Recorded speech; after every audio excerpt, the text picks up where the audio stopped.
Okay, creating comic book page digitally using Painter 10, stage 3.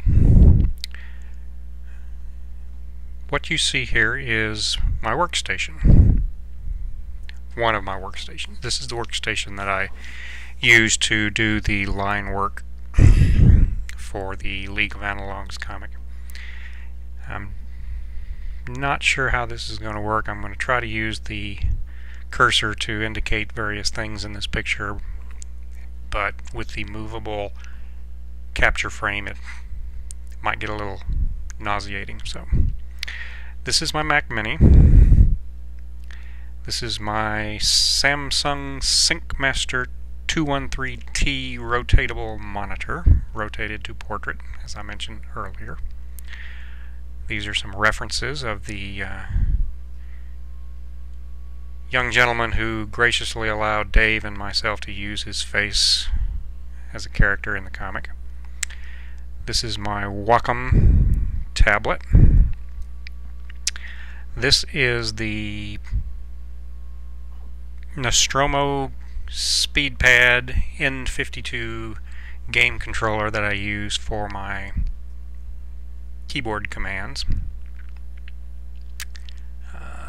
This is a close-up shot of the SpeedPad.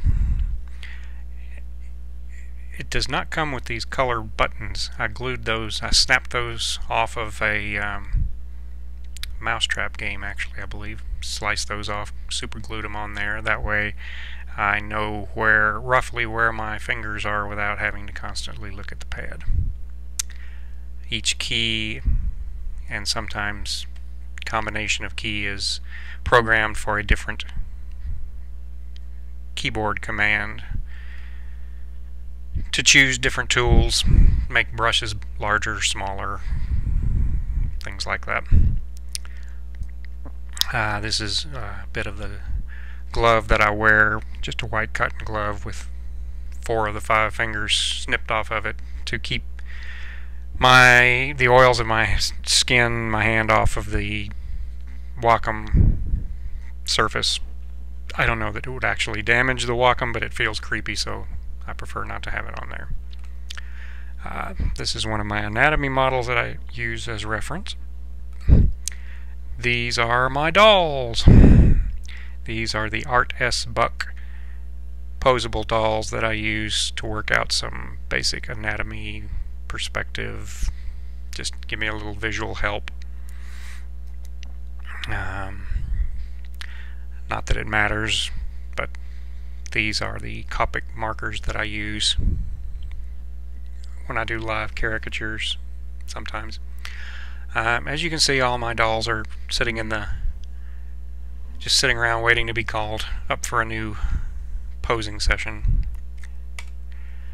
And this is the page. As you can see, between the end of stage 2 video and now, I have refined the sketching, drawing, what would be analogous to the pencil stage if I was doing this on paper. Refined it beyond what you saw at the end of the stage 2 video. And here is the layers that I have.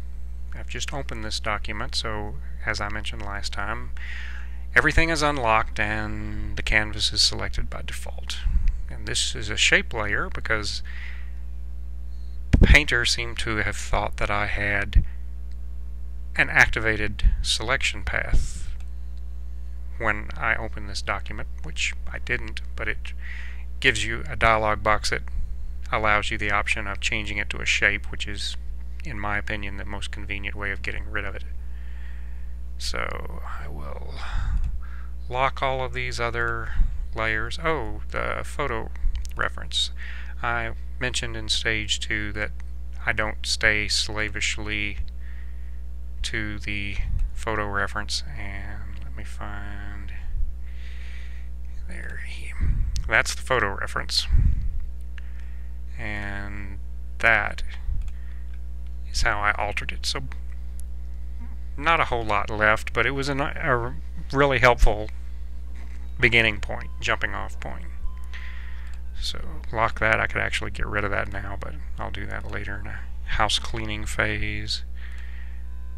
And I'm locking all of these layers so that I will not inadvertently draw on them. Because if I do that, it could get messy, and we don't want that. I created a new layer above the well inking layer, which is not a endorsement of how well I inked that layer. No, that is the well in the background inked.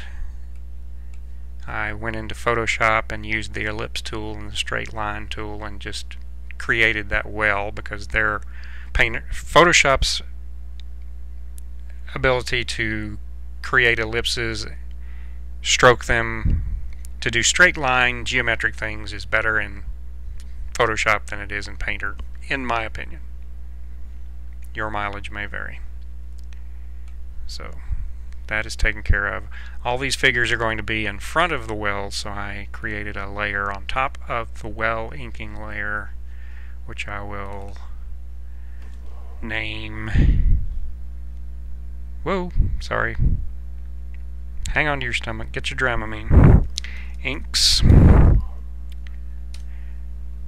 If I decide later to make each panel a separate ink layer, I'll do that, but since I'm starting at the top, we'll just start with one ink layer. And I'm going to find the sketch. And there's my phone ringing. Sorry about that, had to take a phone call.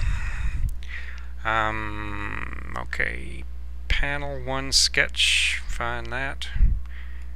Take the opacity down, go back up to the ink layer. We have black as the selected color, brush is selected, pens, thick and thin 5. So we're ready to do a little inking. See how this goes. Frame in. I'm going to start with this character's face.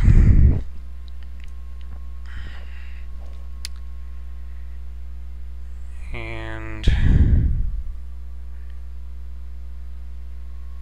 just as I do when I'm doing a live caricature booking, I generally start with the eyes of a human face. I have always maintained, and I shall continue to maintain, that if you get the eyes right, you capture a great deal of the resemblance of the person, and you can play around with